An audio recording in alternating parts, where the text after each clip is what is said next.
जय जय श्री राधे, जय जय श्री राधे। आज इस होली के पावन पर्व पर आप सभी को हार्दिक बधाई दे रही हूँ। सबका जीवन मंगलमय हो, सबके जीवन में रंग भरे, सबका जीवन में उजाला हो, सुख समृद्धि ऐश्वर्य सारी संसार की संपत्ति आपके आंगन में सदा रहे, सदा आप पुष्पित पल्वित होते रहें, आपके बच्चे सतमार्ग में जाएं। ये होली का त्यौहार एक खेलने कूदने का त्यौहार नहीं है, मनोरंजन का त्यौहार नहीं है। त्यौहार एक दिन का नहीं होता है। आपके जीवन में हर दिन आपका त्यौहार हो, हर दिन आपका त्यौहार में परिणित हो जाए। एक दिन का त्यौहार माने नहीं रखता। जीवन में जब तक जिए तो हर पल आपके क्षण त्यौहार रहे और हर खुशी आपके साथ रहे। एक दिन खास खुशी मनाने से कोई लाभ नहीं। खुशी हमेशा रहे, औरों को भी मिलती रहे। और जीवन का मेरा यही उद्देश्य है और यही मैं सबसे कहना चाहती हूँ कि जो होली है, होली एक पर्व, जो भी पर्व आते हैं वो हमको कुछ मैसेज देने आते हैं। होली का मतलब जो हमारे होलिका दहन का मतलब ये होता है कि आप उसको होली में अग्निदाह दे देते। इसका मतलब होली जलाने का नहीं होता। होली का उद्देश्य ये होता है कि हमारे जीवन की जो हमारे अंदर कटुता बुराई, जो भी हमारे अंदर वैसी निगेटिविटी है, उसको हम अपने अंदर की जो भी जितनी अशांति है वो सब होली के रूप में वहाँ डालकर अपनी निगेटिविटी को निकाल आएँ, वहाँ जला दें और अपने अंदर आंतरिक ऊर्जा बढ़ाएं। आंतरिक ऊर्जा से ही सबका जीवन में ये मेरा खास, मैं हर पल रिसर्च करती हूँ कि जीवन में मैंने जो पाया, जो देखा और जो जिया, उसका अनुभव बता रही हूँ कि कितने भी साधन रहें, कितने भी आपके पद रहें, कितने भी आप गौरवशाली रहें, लेकिन कुछ होने वाला नहीं जब तक ये जीवंत मूर्तियाँ जो आपके माता पिता हैं, जो आपका व्यवहार कैसा है। त्यौहार कहता है कि आपका व्यवहार कैसा है, इसलिए उसको त्यौहार कहते हैं। आपका व्यवहार अच्छा नहीं है तो वो त्यौहार भी अच्छा नहीं है।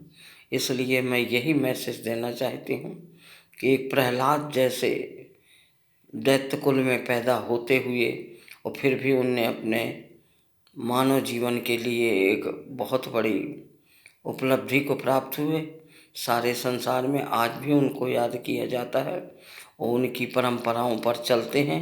वो ध्रुव शक्ति जो ध्रुव प्रहलाद दे गए वो आपके भी बच्चे में होनी चाहिए। आप दैत्य कुल के तो हो नहीं, आपके वंशज दैत्य कुल के नहीं हैं, ना आप रावण हो, ना आप कंस हो, और फिर भी आपके बच्चे, आपका व्यवहार कैसा है तो भी आपके वंशज ऐसे तो थे नहीं जो उन्होंने कुछ गलत किया हो। लेकिन आज की प्रणाली, आज का युग वो करता है जो रावण और कंस के युग में भी नहीं हुआ था। आज तब तो आज के युग में तो घर घर रावण, घर घर कंस है। क्योंकि एक युग ऐसा था कि जहाँ माँ बाप को एक साक्षात परमात्मा की मूर्ति मानी जाती थी, उनकी सेवा करते थे। आज का आज की युवा पीढ़ी, हमारे शर्म की बात है कि अपने माता पिता को साथ ऐसा गलत व्यवहार करते हैं। जो बालक जिसने सब जीवन का अपना सर्वस्व उस बच्चे के लिए लौटा देता है, सारे जीवन की कमाई, सारे जीवन का प्यार और सब कुछ समर्थता जो दे के जाते हैं, और वही बेटा अगर अपने माता पिताजी को समाप्त कर दे, मार दे, जैसा कि आज लखनऊ कांड में पिछले हफ्ते हुआ है, तो शर्म की बात नहीं है। इससे आपको कुछ एडवाइस नहीं मिला, कुछ समझे नहीं कि वही एक बेटा ही नहीं किया। आगे आप भी सावधान हो जाओ। अगर आप अपने बच्चे को अच्छी शिक्षा के साथ साधन तो बहुत देते हो, अच्छी डिग्री देते हो, अच्छे कॉलेज में पढ़ाते हो, लंदन रिटर्न बनाते हो, इससे कुछ नहीं होने वाला। जब तक आपके बच्चे को मानवता का पाठ नहीं पढ़ाओगे, समाज का ज्ञान नहीं बताओगे, और जब तक बच्चे के अंदर अपनी वंशवेल की जो ऊर्जा है वो नहीं भरोगे, जो बचपन में बच्चों को हिदायतें दे दोगे, जो बच्चा को बचपन में रोकते टोकते रहोगे, तो शायद आगे का जीवन आपका बेस्ट रहेगा और बहुत अच्छा रहेगा। नहीं, अपने अंजाम के लिए तैयार रहो, आपके बच्चे आपको ही समाप्त ना कर दें। इसके लिए मैं आपको एडवाइस देना चाहती हूँ कि अब आप अपने सब काम को छोड़कर दुनियादारी से फंसो मत, केवल अपने बच्चों का जीवन बनाइए कि वो सतमार्ग पे चले, सद्बुद्धि दें, सत्प्रेरणा दें, सद्भाव दें, तो आपकी भी सद्गति अच्छी होगी। और नहीं, जो बात है, आज अपनी बेटी को आप अच्छी शिक्षा दोगे, आज आपकी बेटी दूसरे के घर में जाकर सास ससुर की सेवा करेगी तो शायद आपको भी सेवा मिलेगी। अगर आपकी बेटी नहीं करती है तो दूसरे की बहू से आप क्या रखते हैं कि वो बहू हमारी सेवा करे? कभी नहीं, ऐसा सोचना भी नहीं। इसलिए अब मेरी हाथ जोड़कर करबद्ध यही प्रार्थना है कि जितना आप लोगों का जीवन है, उस जीवन को सार्थकता को देखते हुए आप संसार को मत देखिए, संसार से हट के अकेले में बैठ के पहले ठंडे दिमाग से सोचिएगा कि जो हम करेंगे, जो कर्म भूमि में जो हम बीज बो के जाएंगे, शायद वही बीज अंधेरे में रहता है लेकिन एक दिन उजाले में आता है। तो इसी तरह आप अपने कर्मों को गहन रखिए और कर्म अच्छे करिए। कर्म से ही, कर्म को ही धर्म कहते हैं।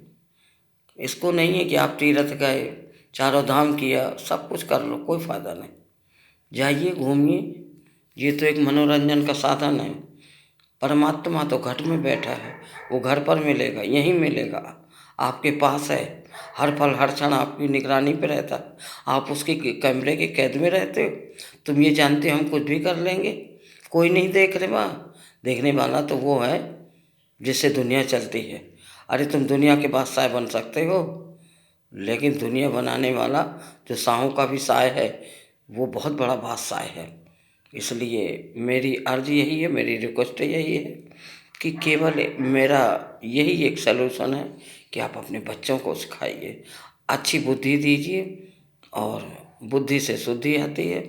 बच्चे की दिनचर्या कैसी है, बच्चा कहाँ जा रहा, बच्ची कहाँ जा रही, इन बातों को गौर करिए। अगर आप इतना अपने घर की, अगर घर का आपको अपने संपन्नता बढ़ानी है और घर की इज्जत बचानी है तो अपने बच्चों को ख्याल करिए। और यही मेरा मैसेज है। कोई भी त्यौहार से, एक दिन का त्यौहार नहीं, आपके जीवन में हर पल हर क्षण रंग भरते रहे, आपकी लंबी आयु हो, आपके बच्चे स्वस्थ मस्त और आपकी सेवा के लिए समर्पित हो, मेरा यही उद्देश्य है। बस आगे, इसके आगे कहने को तो बहुत कुछ है, समय का अभाव है, इसलिए मैं अपनी वाणी को विराम दे रही हूँ। और जय जय श्री राधे, जय जय श्री राधे, जय जय श्री राधे। धन्यवाद।